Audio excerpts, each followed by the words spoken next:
Hoy despierta a alguien fuera de su hogar. Hoy despierta a alguien antes que los gallos, con la luna alta. Hoy despierta a alguien con los ojos aún hinchados por el llanto. Hoy despierta a alguien entre lujos heredados. Hoy despierta a alguien por primera vez.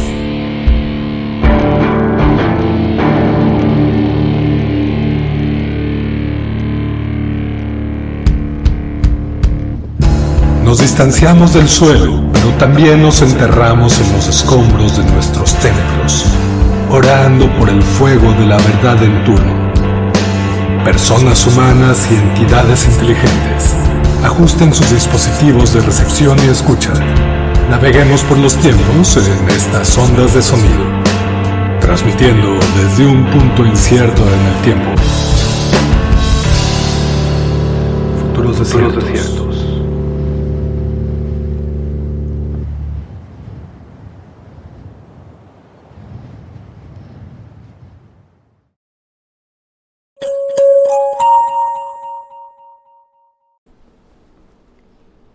Bitácora de campo del agente Distopías. Iniciando transmisión simultánea al Banco de Resguardo Némico Colectivo. Sector de destino en la matriz temporal OCHW 2022. Transmitiendo desde zona metropolitana del Ferrocarril del Bajío, en LT Sendero Eco .14. Buenos tiempos. Hace un par de días que sucedió el contacto y consecuente diálogo con el cognosciente. Aún estoy algo cansado, supongo. Fue una experiencia peculiar, que comenzó en aquel encuentro en la barranca de Huentitán, registrada al final de la entrada anterior de la bitácora. Antes de continuar con dicho diálogo, que obviamente fue grabado conforme a las directrices de la agencia, considero que necesito contextualizar algunas cosas a partir de historias que he ido conociendo en esta LT y en este año en específico, 2064.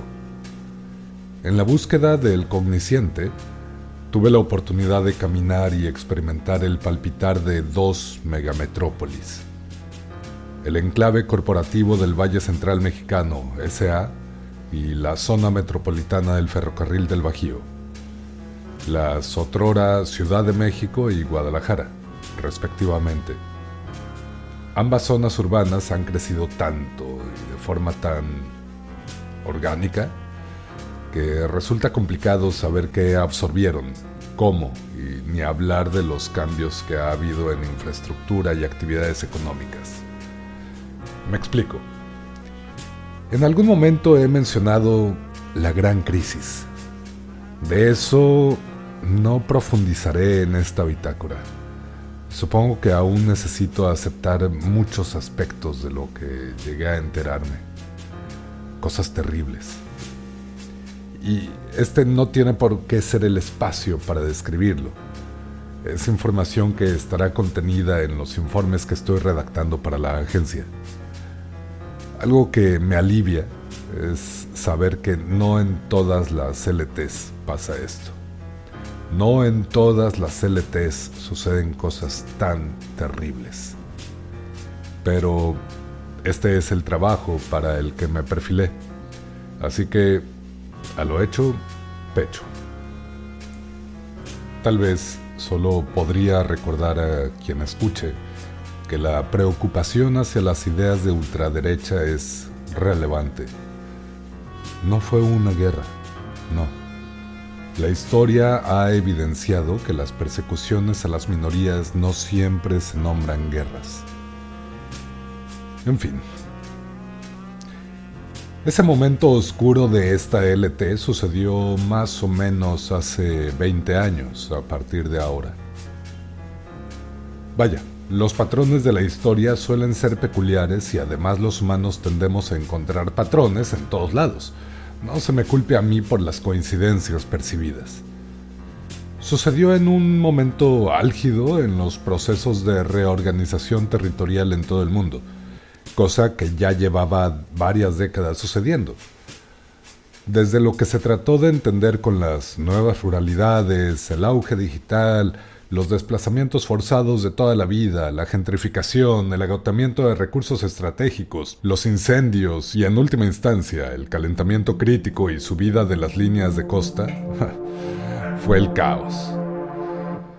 Más allá de la vieja violencia sistemática en los fenómenos migratorios, el problema se agudizó cuando estratos medios y altos fueron desplazados por igual. Con las clases sociales difuminadas, por lo menos temporalmente, en varias partes del mundo se observaron severos conflictos y enfrentamientos entre la misma población en tránsito. No es fácil desprenderse de las categorías con las que uno ha vivido cómodamente toda su vida, y mucha gente reacciona con enojo ante esas circunstancias. A pesar de la inhabitabilidad de ciertas regiones, había ciudades que seguían manteniéndose relativamente seguras, y en la dinámica económica que permite una relativamente tranquila cotidianeidad a sus habitantes. Ciudades que poco a poco se van adaptando al medio hostil que las rodea. Tuve la oportunidad de hablar con una mujer, Regina, le llamaré. Ella vivía en Michoacán, en una pequeña comunidad autosustentable que le había tomado años construir, satisfactoriamente, aunque no sin problemas de todo tipo. Muchos perros corriendo alegremente por ahí, me cuenta. A finales de la década de los 30, hubo una escalada militar debido a conflictos en la explotación de yacimientos mineros. Las personas que conformaban este asentamiento tuvieron que huir por absurdas arbitrariedades geográficas. En su mayoría eran artistas y artesanos, diestros en muchas disciplinas, por lo que un pequeño grupo que se mantuvo unido después de la huida, entre quienes ella se encontraba, obviamente, decidieron separarse y dirigirse cada quien a distintos puntos geográficos en los que se empezaba a concentrar la población, estas megaurbes. Ya se rumoreaba que varias ciudades estaban a punto de ser privatizadas, cosa que, en la práctica, ya había sucedido. Solo era cuestión de firmar un par de acuerdos políticos y listo. De un plumazo, la Ciudad de México pasaría a ser el enclave corporativo del Valle Central Mexicano S.A. Toda la gestión territorial pasaría de un estado en decadencia a una corporación multinacional. Lo normal. Regina justamente se dirigió a esta ciudad, con la premura de que ese cambio político representaría la imposibilidad de ingresar a la mancha urbana, o por lo menos la dificultaría terriblemente. Para ella, no era ese el problema. Es totalmente capaz de sobrevivir en despoblado, sea valle, desierto o montaña. Parte del acuerdo establecido con su grupo fue que cada quien buscaría la manera de asentarse dentro de los asentamientos elegidos, de las ciudades elegidas, y desde ahí tejer redes, nuevamente. Sísifo y el eterno retorno. Hubo quienes eligieron metrópolis. Otras personas se dirigieron a zonas de tránsito que habían generado comunidades emergentes de contención. Sonaba como un plan, y a pesar del duelo, había algo por qué seguir en movimiento. Regina viajó con 2 perros. Cuenta, con profunda tristeza, que uno de ellos se separó en cierta parte del camino. Ella confía en que está bien. Simplemente asumió su función de elegir también un sitio al que dirigirse y hacer ahí lo que mejor sabe hacer: correr y ser alegre. Al llegar a la Ciudad de México, apenas se estaban empezando a construir las aduanas de salida. Ya los ecosistemas estaban muy desgastados y la urbanización inmensa estaba absorbiendo el estado de Morelos, que fue por donde entró, después de mapear sistemáticamente varios puntos de la región. Todo el mundo sabía lo que se avecinaba, así que con relativa serenidad aprovechaban las últimas temporadas de calma. La realidad virtual ya era accesible para la mayoría, obviamente con sus reservas ideológicas. Había quienes para nada querían usarla y la repudiaban, y a su vez había muchísimas personas conectadas permanentemente en cápsulas de sustento vital. Claro, estos últimos, las clases altas que mantuvieron sus condiciones de vida. Digamos que en esta LT, el cyberpunk inició después de la Gran Crisis. Este periodo que describo a partir del relato de Regina suele ser referido de forma discreta y solo lo nombran cuando transitamos, así, con ese tono. Claro, ella no tiene esas consideraciones sociales y recuerdo que vociferaba un poco sobre lo agradable que es vivir en el desierto, mientras empinaba una cerveza durante la charla que tuvimos en una pequeña huerta que tiene en lo alto de un edificio abandonado del centro histórico de la ciudad. Aún sigo preguntándome por qué no han derribado ese edificio y construido una de esas torres de colmenas administrativas. Y sospecho que ella está mucho más involucrada en las redes de poder de Mexcom de lo que llegué a sospechar en un principio. Mucho más. Y supongo que está bien que así sea. Me llevó a varios puntos y obviamente fue una informante fundamental para dar con el cognosciente. De hecho, logré contactarla gracias a Baltasar, después de aquel día que nos fuimos por ramen, tacos y caguamas. Y es que, wow, esas carretas que todavía abundan en el enclave son de lo mejor. Obviamente, de ahí Baltasar y yo nos fuimos de fiesta. ¡Y qué fiesta! Combinar realidad aumentada con realidad virtual y un amplio espectro de drogas legales relativamente seguras. ¡Qué experiencia! Justamente, conocí a Regina en la zona Regina y vuelvo a sospechar que el nombre con el que se presentó no es casualidad, ni tampoco lo es el desenvolvimiento social que observé en ella. Sobre las drogas y el cambio de paradigma legal, luego hablaré, pues tiene mucho que ver con el sistema político implementado por Mexcom, que ya describí parcialmente en la transmisión anterior. Y debo enfatizar en que Baltasar sabe muy, pero muy que bien cómo manejarse en estos contextos de fiesta y múltiples realidades. Y es que su manera de bailar no podría describirla. Pero bueno, estaba con la historia de Regina. De los bares antiguos fuimos a un cementerio de vagones del metro que había sido adaptado como Zona de Escape 2442. Así se llama, Zona de Escape 2442. Nombre de una cooperativa de ocupas digitales, donde se pueden encontrar terminales de todo tipo, chips metanarrativos, obviamente, tatuadores de camuflaje virtual, las drogas legales más difíciles de encontrar y otras zonas de trueque diversas en las que preferí no indagar. Uno aprende a decidir dónde no observar, sobre todo cuando se desplaza por los tiempos. Es fácil perder la noción del tiempo subjetivo cuando se está ahí en la zona de escape 2442. Sobre todo después de hacerse un tatuaje de esos que alteran los registros biométricos urbanos. Entonces, la desconexión de la red de seguimiento se vuelve facilísima. Y como en ese momento no llevaba ninguno de mis instrumentos de campo, pues no tenía ningún punto de referencia.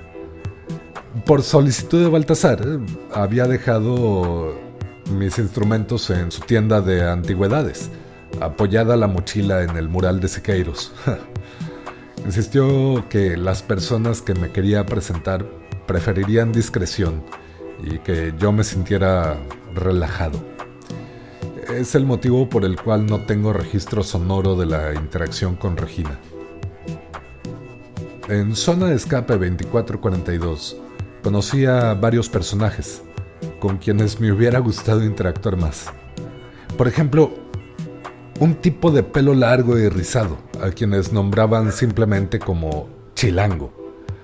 Hacker enfadoso, de sonrisa fácil y carcajada contagiosa. Era de los chidos para minar datos de Mexcom. Y aunque no es posible modificar los datos, su trabajo permite conocer con antelación la formulación de políticas públicas y reformas comunitarias que se implementarían en distintas regiones. El enclave corporativo del Valle Central mexicano sigue siendo una zona de centralización de los datos, sobre todo por el tema de los servidores.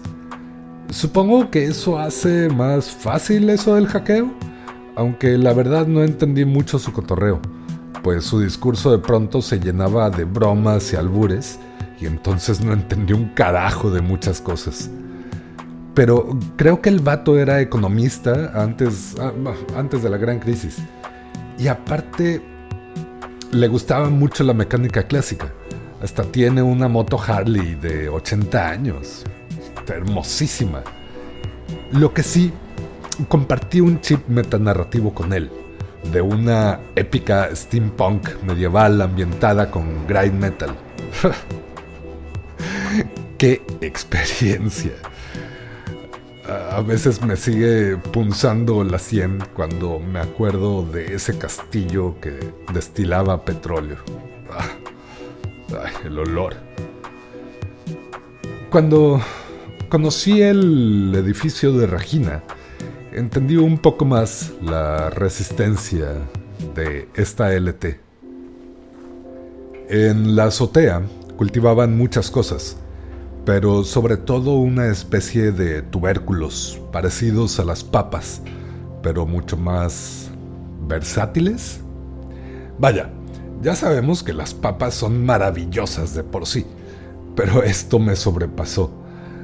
No tenía noción de que se pudiera hacer tanto con un hiperhíbrido. Textiles, combustibles, plásticos biodegradables, pilas de energía para el desierto, forrajes, símiles de vidrio aislante, productos de limpieza, piezas de biotecnología, colonias de diversos fermentos alimenticios, drogas legales, pigmentos neurosensibles y hasta armas biológicas. Ni hablar del valor nutrimental de todos los platillos disponibles y elaborados básicamente solo con el tubérculo. Potapas, les llaman. Potapas. Riquísimas. Los detalles técnicos los desconozco. Y es que tampoco me animé a preguntar. La seguridad que tenían en 3 pisos del edificio abandonado, guiño guiño, donde procesaban las potapas, me desanimó un poquito para indagar más, un poquito nada más. Las narrativas que escuché en este edificio, al que llamaban simplemente casa, fueron interesantísimas. Ahí viven alrededor de 30 personas, pero tengo entendido que rotan continuamente. El cambio de estancia y por ende de función comunitaria se realiza periódicamente entre las distintas zonas de seguridad que tiene el colectivo. Casa, Zona de Escape 2442, unos cuantos edificios de colmenas de ocupas, chiringuitos de varios estratos, hasta un par de zonas de aterrizaje. Y obviamente un chingo de carretas de ramen y tacos. Ahí es donde llegan las historias, siempre. Es una de las muchas formas de resistencia ante el algoritmo, así, con mayúsculas, como se le llama al sistema de elección popular por blockchain. Como lo describí en la bitácora de hace un par de días, es un sistema de gobierno abierto con el que la gente está bastante satisfecha. Se escuchan las necesidades, son seleccionadas personas capaces para la administración de los ministerios y todas las personas son contempladas para ello. La diversidad está garantizada, las políticas sociales atienden las necesidades públicas y pues, todo bien. Hay acceso libre al ciberespacio, La mayoría de las actividades económicas se concretan ahí y prácticamente todo lo extractivo está automatizado. Los paradigmas de salud y socialización son bastante progresistas, en contraste con apenas la década pasada, por ejemplo. Libertad de consumo y sensorialidad lúdica sin límites. Siempre es posible cumplir con las funciones asignadas en una experiencia ampliada y virtual, lúdica y súper disfrutable. Pero claro que hay conflictos en esto. Para la mayoría, pues no tanto. Mientras exista cierta equidad percibida en ámbitos de opinión pública y acceso a servicios, todo bien. Ya las diferencias entre colmenas de obreros digitales, creadores de contenido y los meramente consumidores en fincas de biomas aislados en el desierto, pues como que sí da de qué pensar. Pero igual es algo que tratamos don Memo y yo mientras charlábamos. Sí, don Memo es el cognisciente. Mu, el telépata. Dijo que se llamaba don Memo. Pero, el relato de Regina. Ahí, en esa azotea, entre los surcos, comiendo unos riquísimos esquites de potapas con chile del que pica en los colores, me contó la historia de los cogniscientes. No solo es don Memo, hay más. Sospecho que el chilango también tiene habilidades para influir en la actividad neural, pero por lo menos mientras interactuamos no la uso tanto. Recuerdo que veía ráfagas de sonido mientras platicábamos sobre la experiencia con el chip metanarrativo, y creo que era por el estado de excitación nerviosa en el que se encontraba. Algo así como alguien salpicando de saliva al hablar, pero a nivel perceptual. Bien raro. Los cogniscientes no surgieron de la nada. No fue mutación ni accidente. Fue tecnología de otra civilización, y no la civilización que nos brindó la posibilidad de transitar entre líneas temporales. Fue una especie de insectos que habitan en la corteza de la luna. Ese fue el primer contacto alienígena en esta línea temporal. Pero necesito dormir. Los chips metanarrativos están pasando la factura, y es que da un tremendo sueño usar más de 4. No te vayas.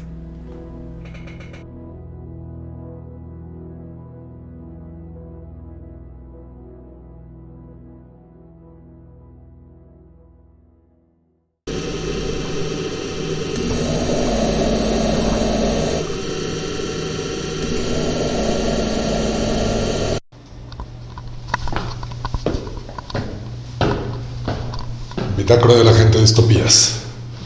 Día 365 después del incidente.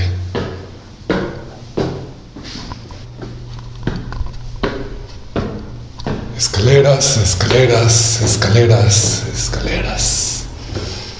Ya perdí la cuenta de los pisos. ¿Qué es ese ruido?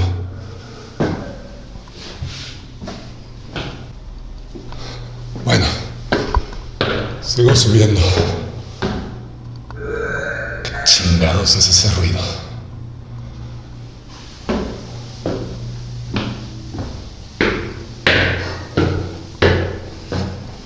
¡Ay, cabrón!